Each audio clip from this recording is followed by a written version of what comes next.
I didn't see my menstrual, and it's not that men did not see it. So I did not know why it happened. But later on, after the 2 months, later see, later saw it, but I don't know why it really sees after the 2 months. Any other? Have you written it down or you just want to amend? You can write down your question.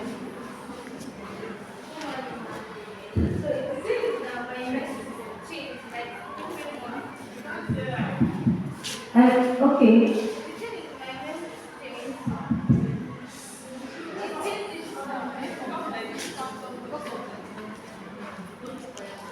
Okay, it changes. This month can be early this month, and sometimes it can be late in this, maybe, okay, July. It can be early July, then later it can be late July, later it can start early August for July, then it can come for August, end of August. So it just changes, and I don't know how to like calculate it.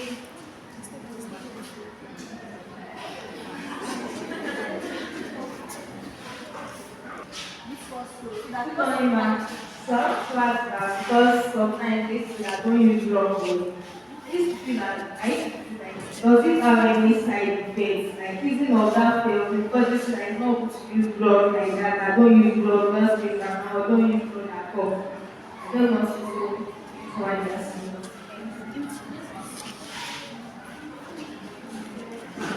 yeah, for irregular menstruation, like every month, it doesn't come regularly. You can see it for 2 months, then the next 2 to 3 months you won't see it. And okay, eventually when it now comes, it comes for about 25 days, then for the next 2 to 3 months you don't see it again. What happens during that?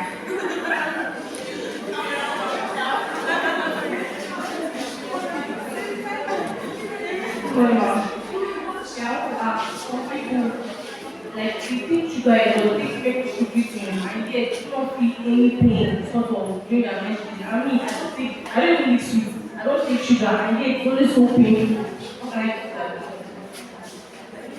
Okay, so let me attempt this one first before they continue. So let me start with the first person that talked about the things sleeping, he didn't do anything, and after a month, to now be back come back. It happens.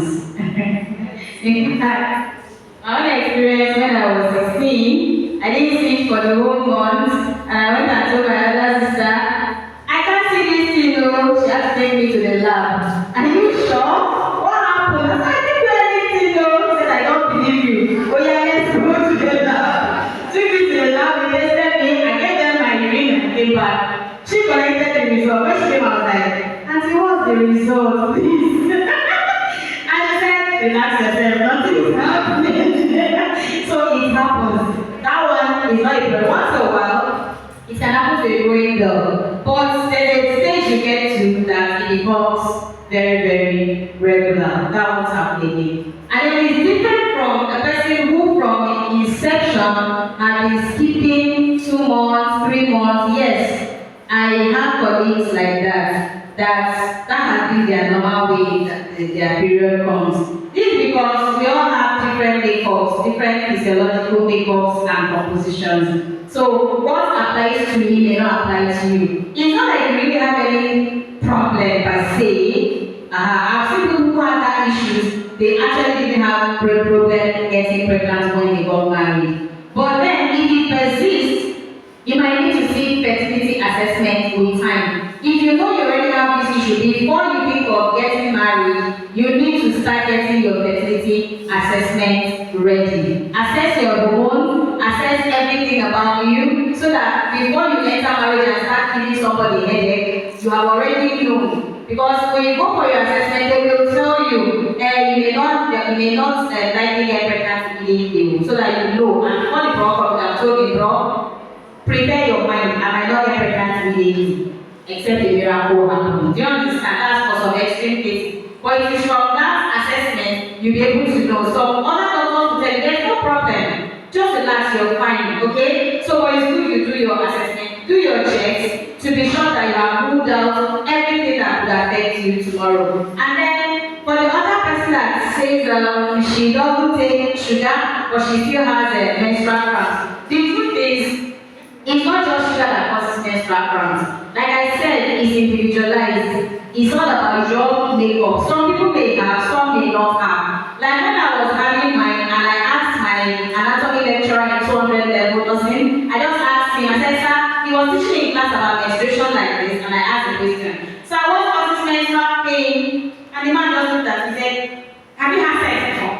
And the whole class started laughing. I was embarrassed, you know. And then after that, he was like, go and take a shot. Once you get a shot and become pregnant, stop. I just got angry with him, you know. But over time, I discovered that was the only solution. He didn't know what to tell me, and that's the truth. There are certain things in medicine that we call idiopathic, meaning that the causes are unknown. You can't really tell what is causing it, but it happens. So if that is your case, just accept it and then be positive about yourself. There is nothing you are missing. When I got pregnant, I didn't have a problem with pregnancy. I took it immediately. Oh, when I got married. So it's not an issue. Alright? So I don't know if I've left any question on touch. Yes, somebody, okay, by yesterday you have still answered. Somebody said that in a situation whereby somebody is missing their period and after a while they have it for like 25 days. Okay, so when it comes for that, it's just like the accumulated blood has to come out.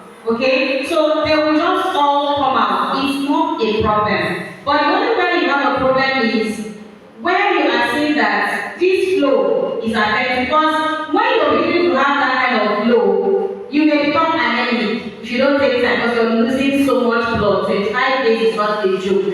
You're losing so much blood. So when I have such patients, we prepare them that before time, you are expecting this thing to come, start building your blood cells, start taking some hematinics, start taking, you understand? They start taking their folic acid regularly so that they have enough store of iron in their system before the whole thing begins to come. And even when the flow comes on, you see them taking more and milk regularly so that they don't start feeling dizzy and then start falling. It's just a way of managing the symptom. And then check your PCV from time to time to be sure that you haven't run short of PCV. You are not going becoming anemic. Okay? So these are ways you manage them. It's not like you have a very big problem. It's just that the stored blood has to come out. Somebody also asked a question about the use of medication.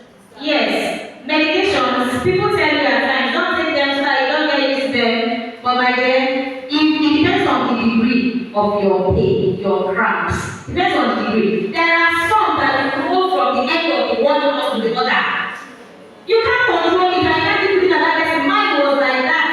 When it starts from one end of the room to the other, I won't know where I am. I'm just falling like this thing. You will think I'm mad. So if you don't intervene in such a situation, you're only hurting the person. Okay? So if you take your treatment before that time, do all those things I told you, warm water, therapy, and all those things before that time, you can reduce the intensity of the pain. And if you can take just paracetamol before that time, take it. It will reduce the intensity of the pain. Thank you.